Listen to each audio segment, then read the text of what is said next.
Yeah, ladies and gentlemen, welcome you all. I'm happy that even in the last day of our Einstein Lectures, so many of you have found their way here.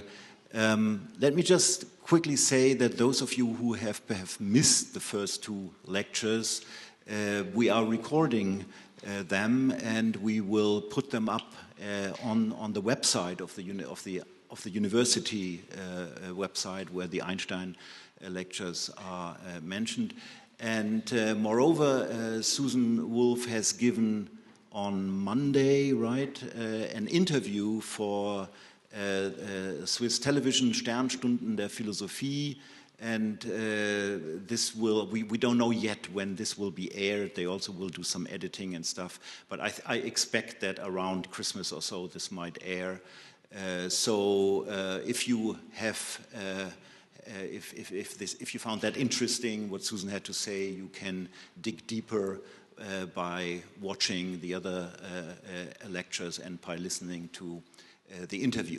So let me just, once more say that Susan Wolf is an American philosopher, and she taught for more than 20 years at the University of North Carolina in Chapel Hill as I never get that right, Edna J. Curry Distinguished Professor of Philosophy, one of the most renowned and distinguished chairs in the philosophical world. And so today is the last lecture, so right away, please, Susan. Thank you.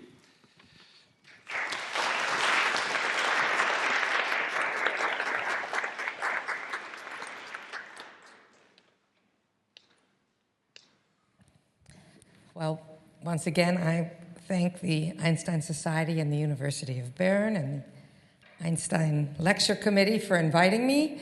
Thank you all for coming to this lecture, and for those of you who have come to one or both of the past, for coming back to hear the final chapter. I also want to thank everyone who's, I've had an extremely nice time, and people have been extremely kind and helpful and friendly. And the questions from the audience have also been terrific and stimulating, and I appreciate all of that. So I hope there are some more today. Okay. For centuries, people both within and without the academic philosophical community have worried about the problem of freedom and determinism. What just happened? Something. Let's try again. Okay, we're back. I gotta watch what I'm talking. A common form of the problem is expressed in the thought that if determinism is true, then with respect to anything we do, we lack the ability to do or have done otherwise. And if we lack the ability to do otherwise, let's see if I can get this to stay.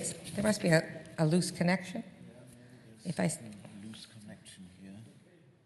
It's okay now. But now it's not, right? No, it's okay. not. You won't do well at all without this. Now it's back. Let's hope for the best. Okay, I'll be as delicate as possible. But by now you've had time to read the train of thought here, right? If determinism is true, we lack the ability to do otherwise. And if we lack the ability to do otherwise, the worry continues, then it is wrong or fair or unfair or inappropriate to hold us responsible for what we actually do. The thought is that if determinism is true, then we can't help but do what we actually do. Or, to put it another way, that we are not in ultimate control of what we do. And so, it seems, we are not ever really responsible for anything. The claim seems especially strong and intuitive when we are thinking of bad actions or consequences, where the questions of whether we are responsible is identified with the question of whether we are deserving of blame or punishment. And yet, among the individuals that we tend to hold responsible for harms are corporations nations and organizations. We blame Boeing for launching a plane that has a defective maneuvering system. We blame DuPont for dumping toxic chemicals into the water. We blame our governments for surveilling us without our consent. And it seems absurd in these cases to think that if determinism is true, our blame ought to be withdrawn. In determining whether and how much to hold the relevant organizations accountable, it is relevant to us whether that organization knew or was in a position to know what it was doing. Whether, for example, Boeing was aware that the system sometimes malfunctioned, or DuPont knew that the chemicals it was dumping were unsafe. It is relevant that if the organization had chosen to incur the costs of, say, further equipment testing or of building a leak-proof silo for its toxic waste, it could have done so. But it is not relevant that, for all we know, determinism is true, and that therefore it may have been metaphysically determined that the organization would not so choose. Though there is then some sense in which organizations must have the ability to do otherwise in order to be appropriately and fairly held responsible for the damages it causes, it is not a sense that is threatened by the truth of determinism. But if an organization's responsibility for its actions is not threatened by determinism, and this is something that everyone acknowledges, why has it seemed to so many people over so many years that a person's responsibility for her actions is threatened by determinism?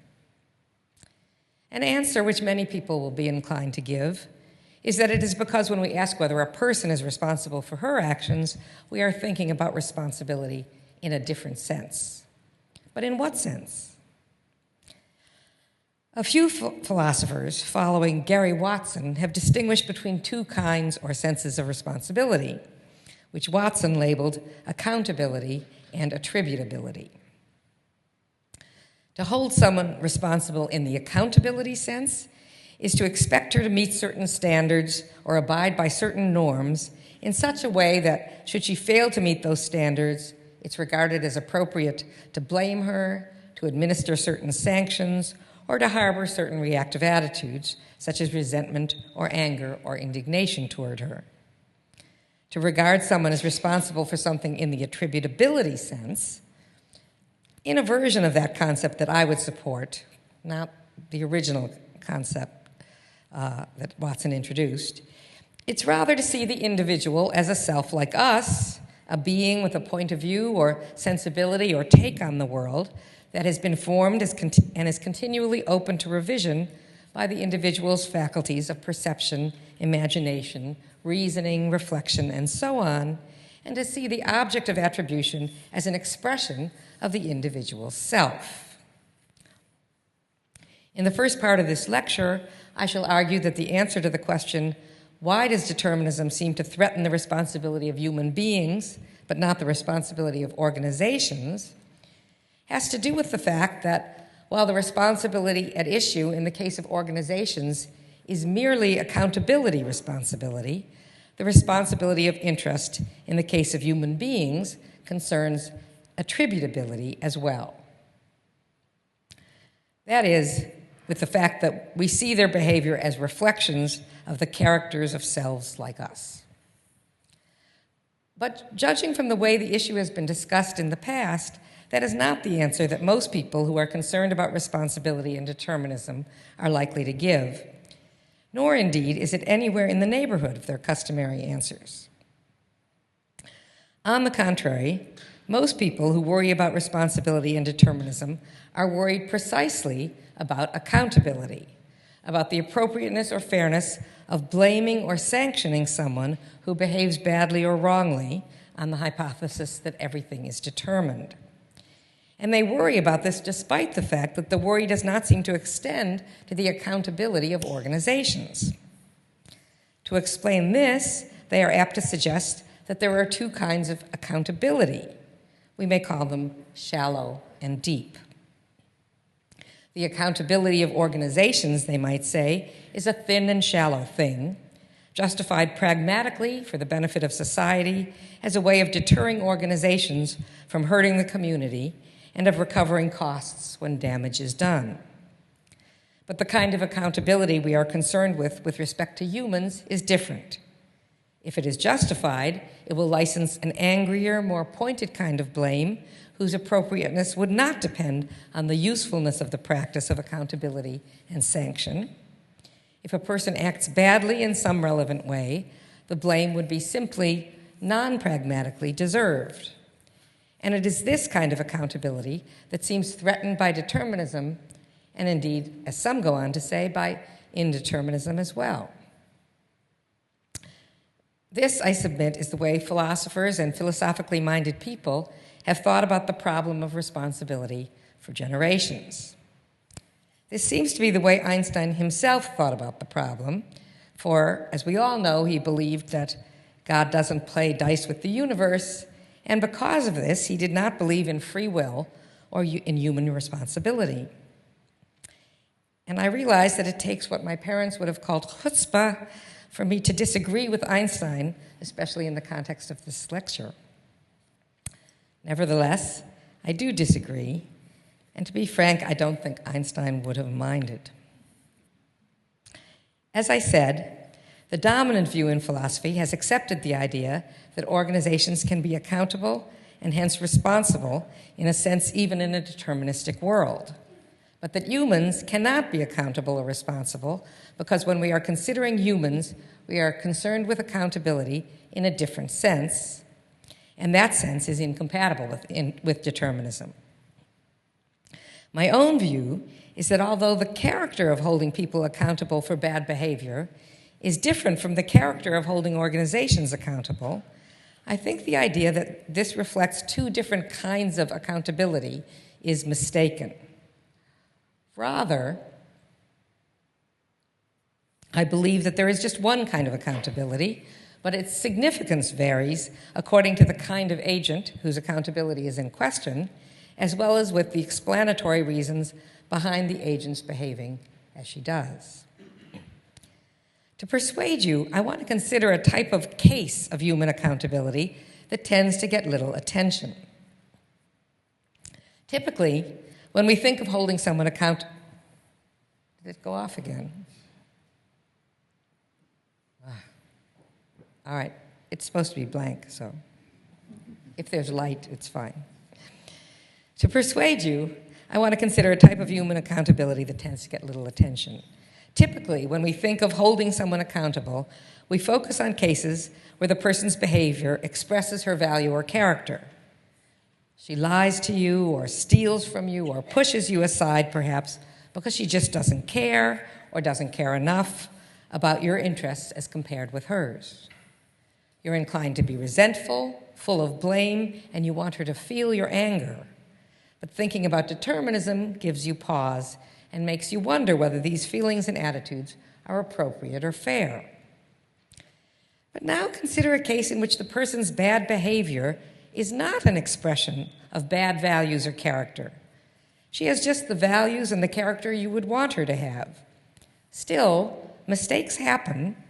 Even good people screw up sometimes. One forgets to lock the gate, or to pick up a carton of milk, or to call one's mother on her birthday. One spills red wine on one's friend's new shirt, or leaves home too late to make one's appointment on time, or uses the wrong pronoun. Often what happens in cases like this is that the victim gets angry and voices annoyance, calling the misstep to the wrongdoer's, one of my favorite slides, to the wrongdoer's attention, and the wrongdoer quickly expresses regret, apologizing, resolving to do better next time, and trying to make it up to the person they neglected or harmed. And then, at least in cases where the harm is not great and the victim can be compensated, the people move on. Case closed. What are we to say about the victim's initial reaction and about the wrongdoer's accountability for the offenses in these cases? Was it wrong for the victim to blame the agent for showing up late or ruining her shirt? Was the agent not accountable for being punctual or careful with her drink? I don't see anything wrong in the sort of exchange I have described. Getting angry or annoyed, blaming, seems a perfectly appropriate response to inconvenience or harm. Regret, apology, and a desire to make it up to the person one has harmed or offended seems a perfectly appropriate response to the recognition that one has messed up. For the victim to keep blaming after the apology and penance, that would be excessive. But this is not because the wrongdoer wasn't blameworthy, but just because the blame has been voiced and addressed.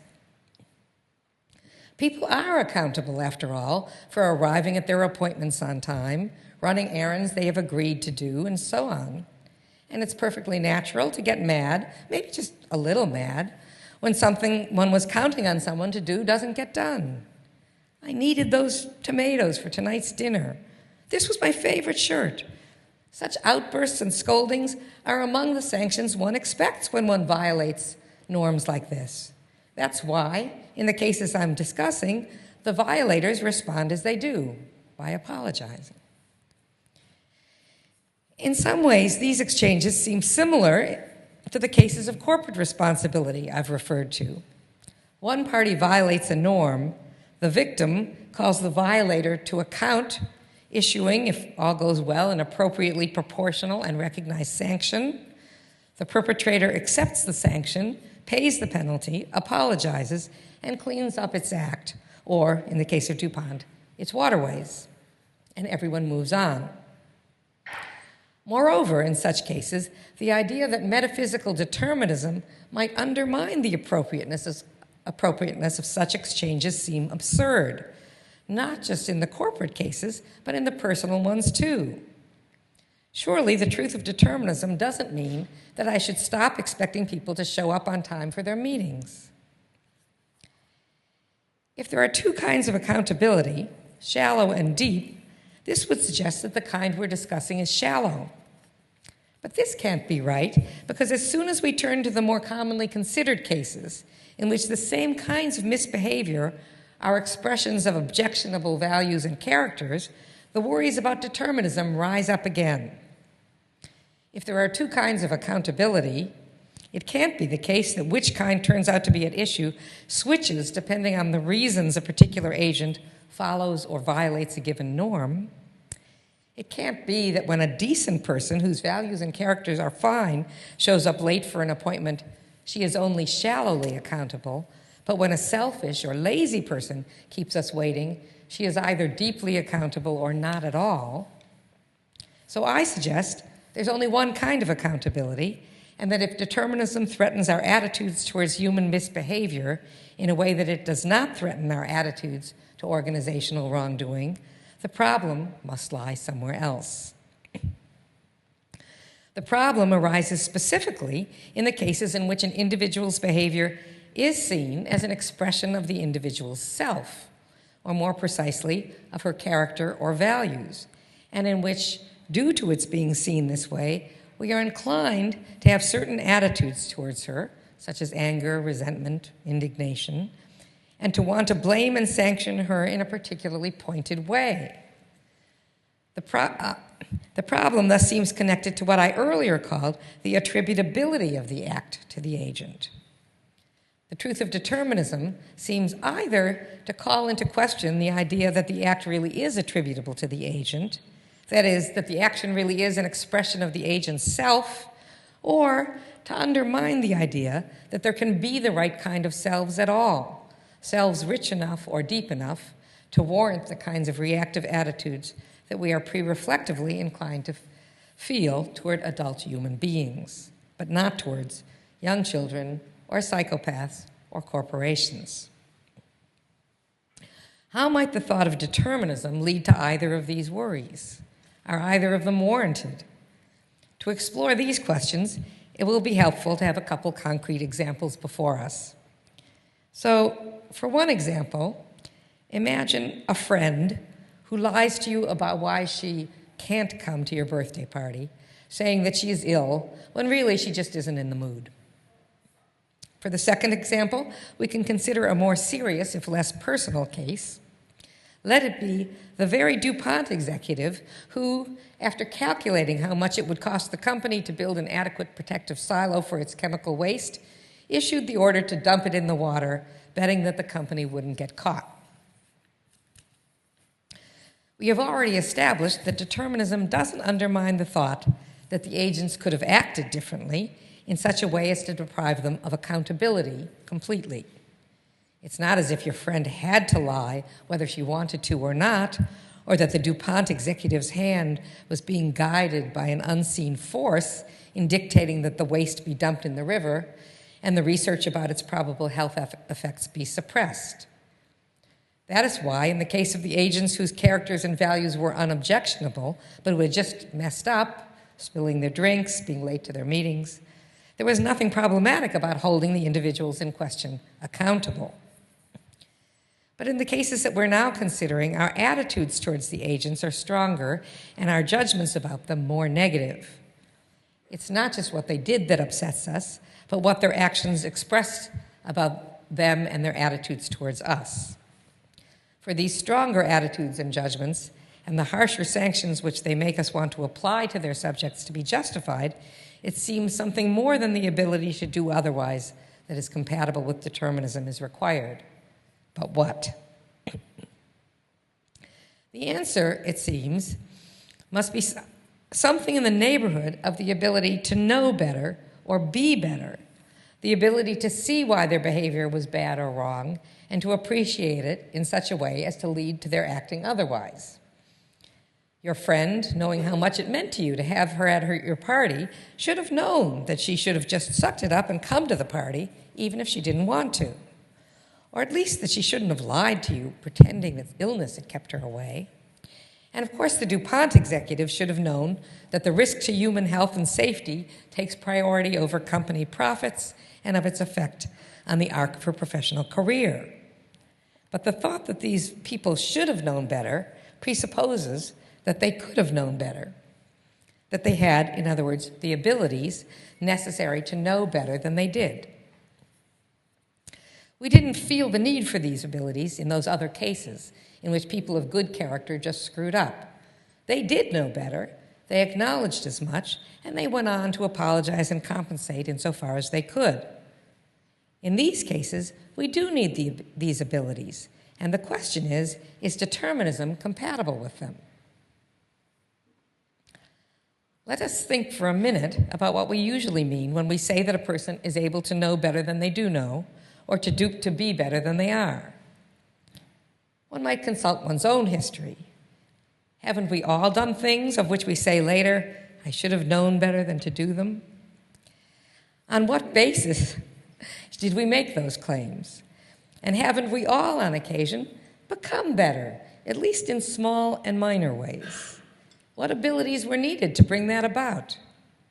It seems to me that when I say I should have known better, what I have in mind is that I had all the information and experience, all the data, so to speak, that I needed, as well as the training and faculties of reason, reflection, imagination, and so on, to apply the data to reach the right conclusion. I had all that it should take, in other words, to arrive at the knowledge or the appreciation of the knowledge that I must X and not Y, even though I failed actually to arrive at the knowledge at the time. So for it to be true of the DuPont executive that she should have and could have known better, what is required is that she have all the information and experience, all the training, all the faculties necessary for her to reach the conclusion that she must not put thousands of innocent people at risk in order to save corporate costs. Is it compatible with determinism that she have these things? From one perspective, it seems reasonable to reply, of course. Why wouldn't it be? Presumably, everyone in this room knows that it is wrong to throw toxic waste in the river for the sake of corporate profit. And although it's not obvious precisely what experience and what faculties of thought are needed for us to have come to this knowledge, from the fact that we all have this knowledge, we can infer that we do have the requisite experience and abilities to have it. Such experience and abilities are hardly exceptional. If we have these abilities, why wouldn't the DuPont executive? Barring any special extenuating circumstances, then, it seems reasonable to assume that in the ordinary sense, in which we sometimes could have and should have known better than to do some of the things that we did, the DuPont executive could have and should have known better than to approve the dumping of toxic waste in the river. And your friend could have and should have known better than to lie to you about your party. And it's usually with this ordinary sense of could have and should have that we are concerned when we wonder whether it is appropriate to attribute someone's failure to know better or to be better than they are to them. In other words, just as the ability to do otherwise that is necessary for accountability seems compatible with determinism, the abilities to know otherwise or to have other values or to be a better person that are necessary for attributability seems compatible with determinism as well. And yet, when one focuses on the fact that if determinism is true, every thought and every impulse we have, as well as every thought and impulse that we fail to have, is determined, it's hard to hold on to that perspective. There's at least an apparent tension between determinism and the thought that a person could have known better or been better in whatever sense is necessary for responsibility. If determinism is true, a person might say, then even though someone has all the intelligence and the experience that would be needed to come to the right conclusion, the fact that she did not reach that conclusion, that she didn't know better or develop the right values or become a better person, was not up to her. Alternatively, they might say it was not her fault or that she couldn't help it. With others, I find it tempting to make these remarks, and I think there is a grain of truth in them, but I also believe that they're highly misleading with respect to their implications for a person's responsibility. The grain of truth consists in the fact that, at least in most instances, the fact that a person fails... Yes, all right. I try this another adapter. Maybe there is something. I bought it today. Oh, what, the new one or the old The one? new one. This one? Let's hope that this Doesn't look good. looks better. It's not. Nothing It's not connected at all. No, nothing happens here. Oh, it's just got to connect. Allow. Now it's dark. Yeah. Okay. Let's hope. Yeah, okay. The grain of truth consists in the fact that, at least in most instances, the fact that a person fails to know what she ought to know, or that she fails to be what we think she ought to be, or fails to value what we think she ought to value, is not under her voluntary control. One cannot make oneself understand something or acquire a virtue by an act of will. The DuPont executive, who failed to appreciate the priority of human safety over corporate profit, could not by an act of will have made herself appreciated. If she was callous, as we are assuming she was, it was not because she chose to be callous, nor could she stop being callous all at once, simply by deciding to change. But while these remarks give us a reason not to hold the executive accountable for her moral ignorance or her moral character, they don't imply that her ignorance, her character, or her choosing to order the toxic waste to be dumped are not attributable to her. For an act or state of affairs or character trait to be attributable to an individual, remember, is for that act, state of affairs, character trait, or whatever, to express that individual's self, or at least for all that's been said so far, and at least for all that has been said so far, they do express herself. She is, by stipulation, a callous, greedy person. It's an expression of her callousness that, seeing how much it would cost to find some other ways of disposing of the company's toxic waste, she concluded that it should just dump the waste in the river. Both her decision and her action, then, express her callousness, and her callousness is an expression or a part of her take on the world. Insofar as we express the thought that she was determined to be callous, or more generally, the thought that a person was determined to have some character trait or other, with the words, so it's not her fault that she's callous or has that character trait, or so it's not up to her, we implicitly, I think, convert or restrict the question of the executive's responsibility into the question of her accountability for her character.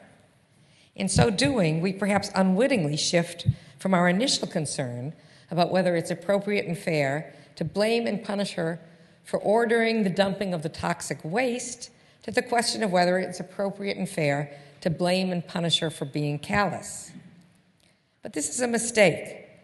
Though it's an interesting and difficult question to what extent an individual is accountable for her character, it's not a question that needs to be answered when wondering whether she is accountable for an action that expresses her character.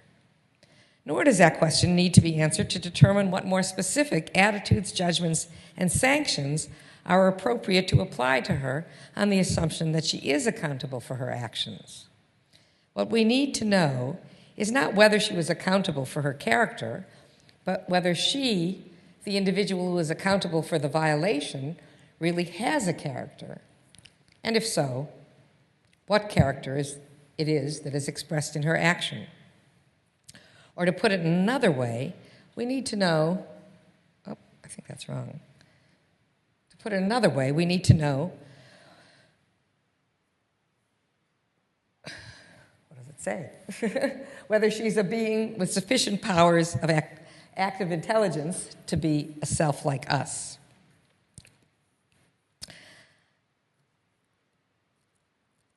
To whom character traits and the behaviors they express can be attributable. Being a self and having a character at all opens her up, as it were, to the range of reactive feelings and associated judgments and responses we have towards deeply responsible beings. In other words, it opens her up to what in the past two lectures I've referred to as the participants being an appropriate object of the participant stance.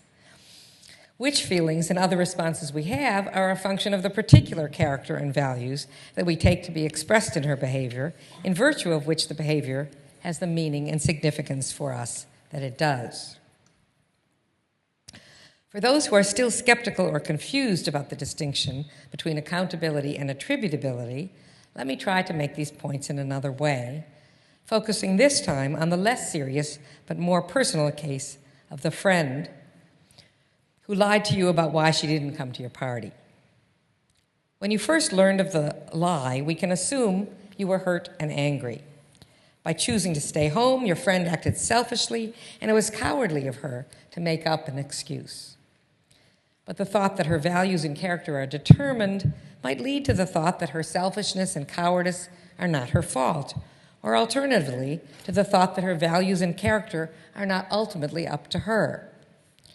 Once again, these thoughts may in part be a way to register that these traits and values are not in the immediate or complete control of your friend's will. But insofar as they suggest that there is a conceivable possible world in which a person's character and values are in the control of her will, and in which people's status as responsible agents would therefore be less problematic, these thoughts are misleading. When one says or thinks it's not her fault that she's selfish, this might suggest that her selfishness has been implanted in or forced upon her. But this is not the way character acquisition typically works, and if it ever works this way, this is not a consequence of determinism. When one says or thinks her cowardness is not up to her, this might suggest that there's a her or a self beneath or beside her character that's being sidelined or ignored. But there is no self deeper than or separate from the cowardly person, your friend, herself. This is not to say that herself just is her character, a set of stable dispositions and values that in any given situation will react with a predictable response. A self is an individual existing in time. In addition to having a set of dispositions, values, and beliefs, she has a set of faculties, including perceptual faculties, rationality, imagination, and empathy, which together constitute an active intelligence with which her beliefs, values, and character interact. Assuming that your friend is a normal human being, the character she has at the time she makes up an excuse is itself partly a consequence of her exercise of these faculties. So is her reaction to the hurt and anger you feel, if you let her know about them, after her lying to you is brought to light. The fact that our characters and our values are not in the direct or complete control of our wills is a fact of life, totally independent of the truth or falsity of determinism. And at least when one is not in the grip of a train of thought set in motion by a philosophical worry about determinism and responsibility, it's hard to see why anyone would be dismayed by this realization. But when we reflect on the significance of determinism for responsibility and the appropriateness of the reactive attitudes, we are, for some reason, led along trains of thought that make us think we need powers that we don't really need and freedoms that would not actually be valuable. We overrate the importance of voluntary control. We abstract from the quality and importance of our not wholly voluntary intelligence. And we fail to appreciate the significance of the fact that both ourselves and our reaction to other selves develop, occur, and change over time. And yet, I do think there's something profoundly unsettling about the thought that every aspect of us might be determined. So far, I've been exploring a way a concern about freedom and determinism presents itself that accepts or appears to accept that if we put metaphysics to one side, we are more or less what we think we are. People with characters and values, virtues and vices that manifest themselves in the ways we behave and whom we are inclined to react to with blame and praise, criticism and admiration, resentment, indignation, gratitude, and love. These things we might be tempted to say, paraphrasing Strawson in Freedom and Resentment, are among the facts as we know them. They are not up for dispute. The consideration that everything about us is determined is not thought to threaten the accuracy of these descriptions, but rather to undermine the appropriateness of or justifications for our reactive attitudes and other responses. Thus, in the examples on which I've been focusing, the DuPont executive is acknowledged to be callous and the friend to be selfish and cowardly. But the thought that their vices and their consequent decisions are products of forces beyond their control makes us wonder whether it's fair to blame them for any of this. The incompatibilist concerns that I've been addressing worry that determinism undermines or breaks the natural intuitive connection between noticing that a person has a certain character trait, callousness or cowardice, for example, and harboring strong reactive attitudes towards them because of that.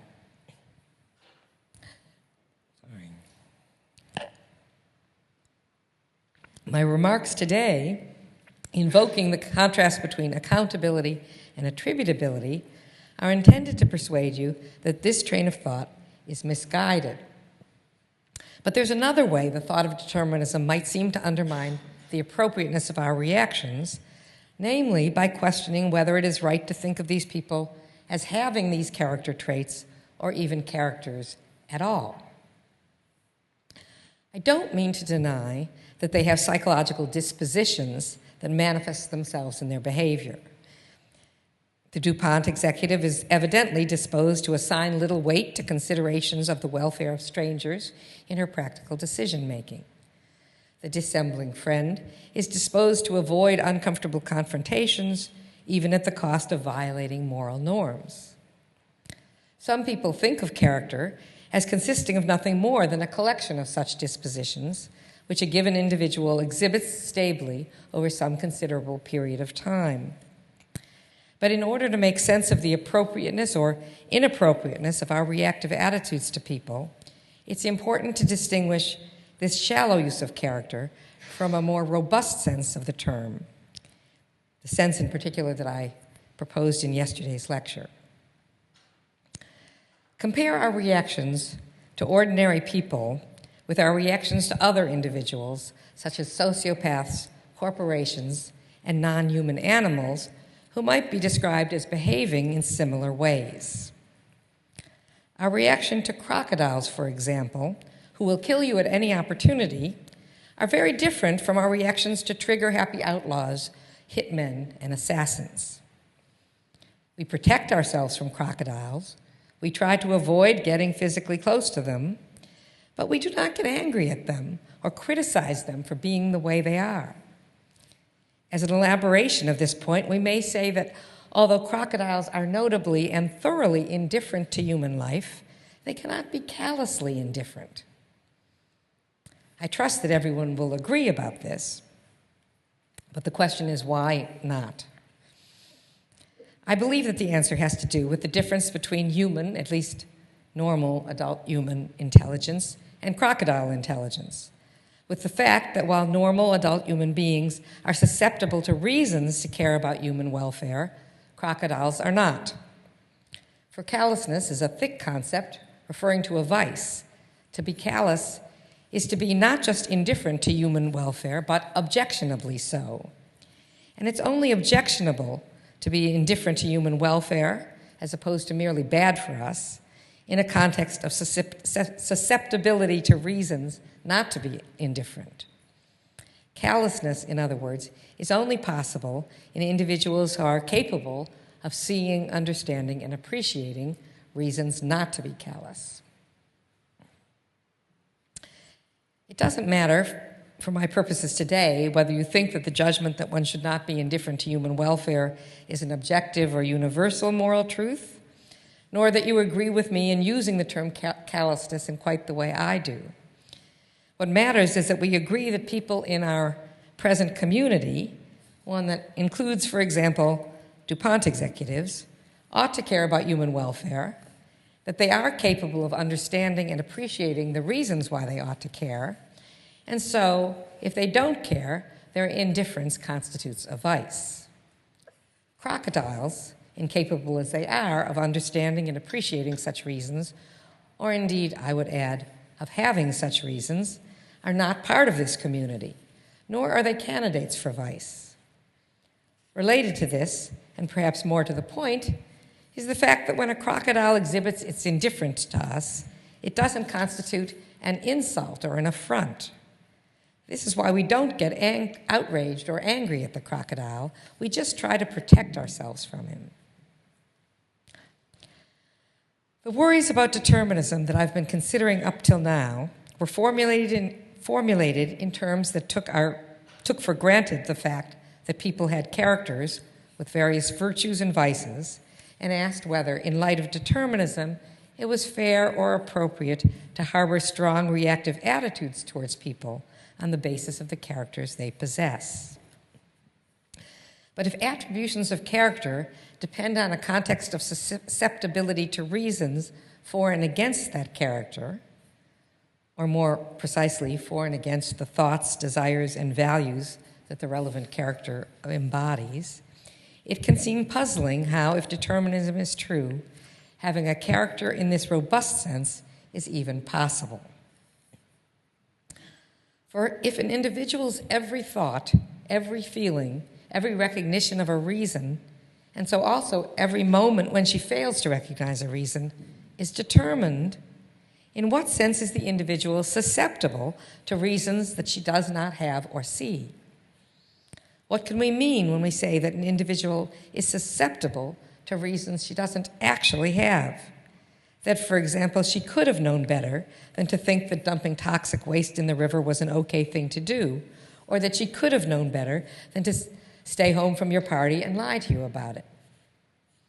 We do not and shouldn't require that she have been able to make herself know better by an effort of will, but mustn't it at least be metaphysically possible that she know better in a way that conflicts with determinism?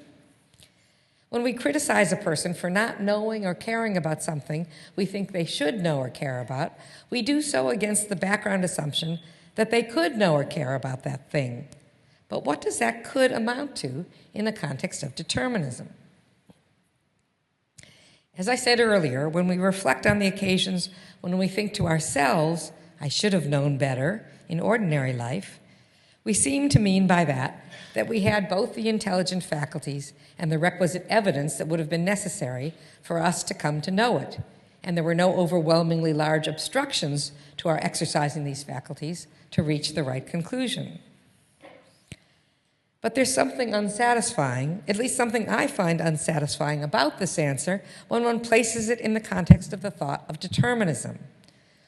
For when one exercises one's intelligent faculties to come to a conclusion, one actively goes through a process that takes one from one mental state to another in accordance with and because one sees that the conclusion is warranted. Such a process requires a kind of openness of mind.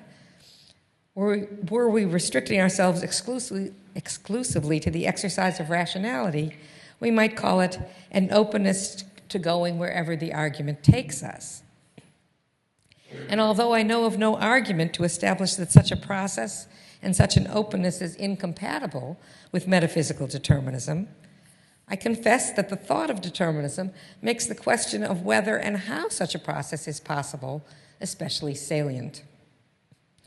The problem comes up especially when we are considering cases of epistemic, characterological, or behavioral failure, when we are thinking of someone about whom we are inclined to say that she could have and should have done or known or been otherwise and better.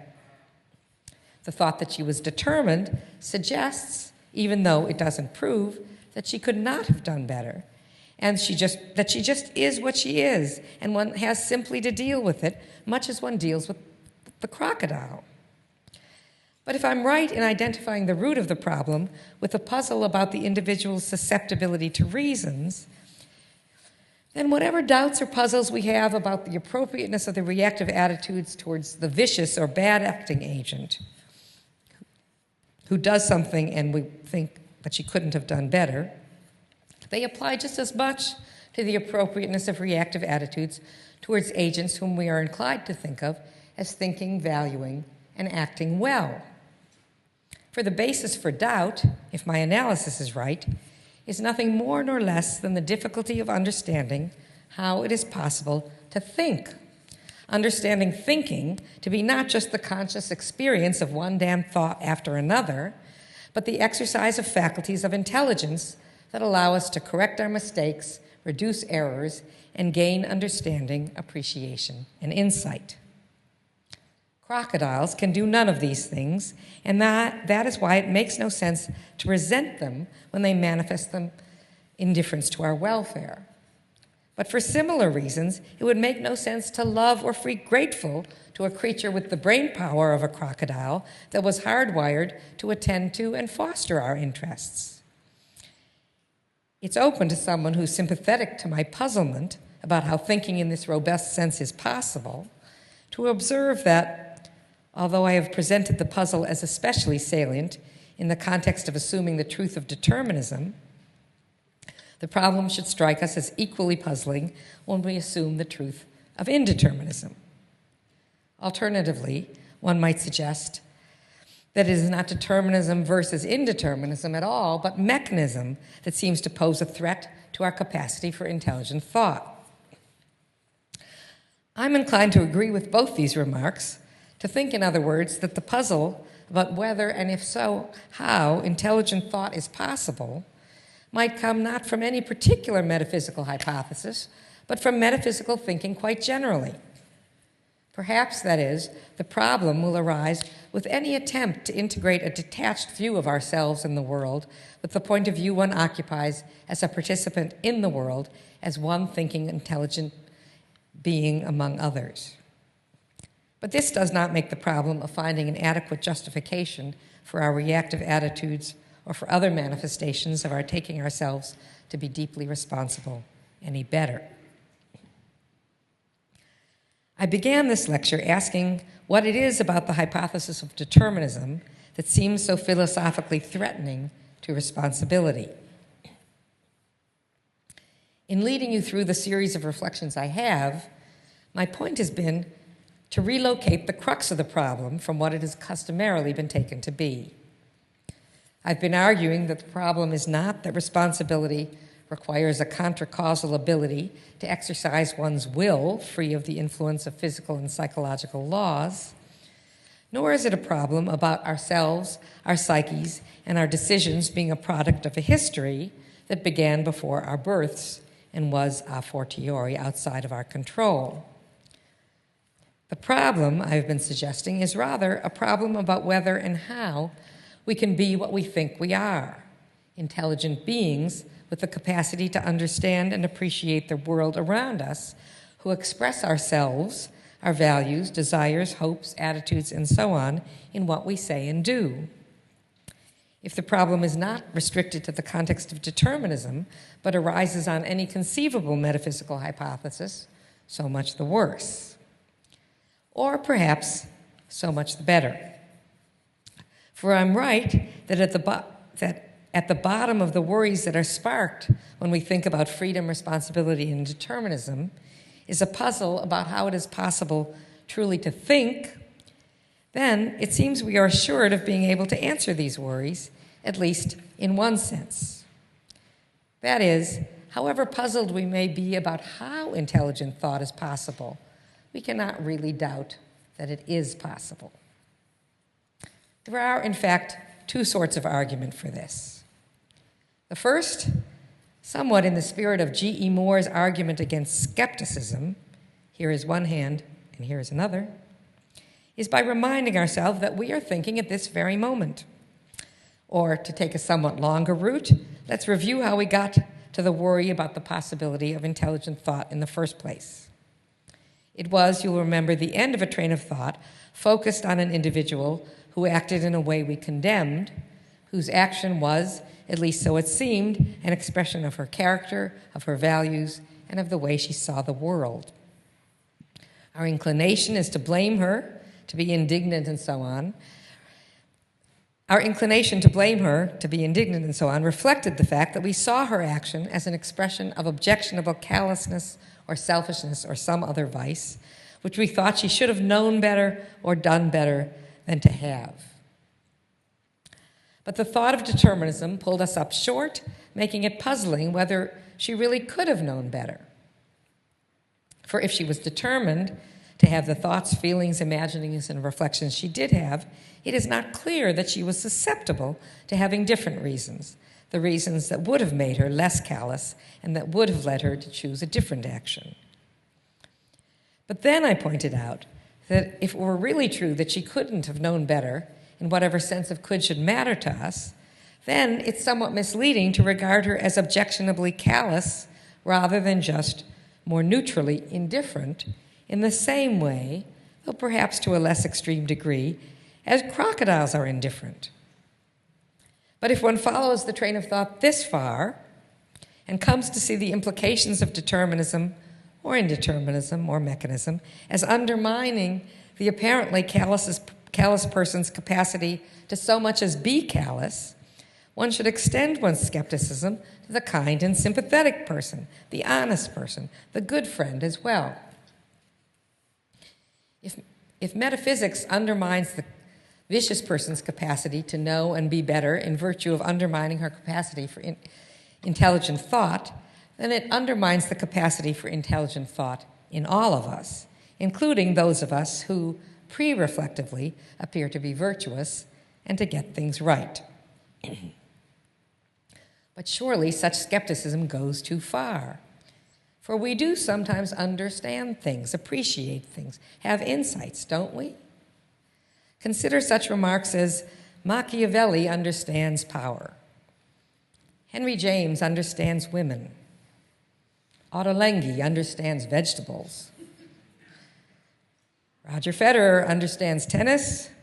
This is for the Swiss audience. And of course, Einstein understands special relativity. Aren't at least some of these statements or others like them true? If so, then we can say, again paraphrasing Strawson, that the existence of intelligent human thought is among the facts as we know them. We may not yet understand how such a thing is possible, but that it is possible is self-evident. And so we can be sure that it is compatible with any metaphysics that has a chance of being true. I expect that most people will find this argument convincing, But if you are one of the holdouts, there is, as I mentioned, a second line of argument against this sort of skepticism as well. Rather than aiming to establish the existence of our capacity for intelligent thought, this second argument simply points out that we are incapable of doubting its existence. As the first argument parallels Moore's proof of the external world, this one seems closely related to Descartes' cogito, and perhaps even more to Kant's claim that we cannot act except under the idea of freedom. The point is that it is self-contradictory to think that one is incapable of thought. One cannot coherently find it reasonable to conclude that one cannot find anything reasonable. Our own capacities for intelligent thought, in other words, set the limits of what we can mean by intelligent thought. So once again, we reach the conclusion that even if it is metaphysically puzzling how intelligent thought is possible, we cannot and should not doubt that it is possible. There's another way to put this point that connects it with my characterization developed over the course of the series of lectures of what it is to be a human self, that is, a self like us. In particular, I identified being a self like us with having a point of view or sensibility or take on the world that has been formed and is continually open to revision by one's faculties of perception, imagination, reasoning, reflection, and so on. My suggestion today has been that if determinism threatens anything at all connected to our interests in freedom and responsibility, it threatens our capacity for intelligent thought. To be skeptical about our capacity for intelligent thought is essentially to be skeptical about the existence of selves like us. But, if you'll pardon the expression, we are us, and so a fortiori, we are selves like us. Since determinism does not and cannot threaten our existence, this implies that if my argument is right, determinism does not threaten anything at all. This is not to say that it poses no philosophical problems, just that it poses no threats.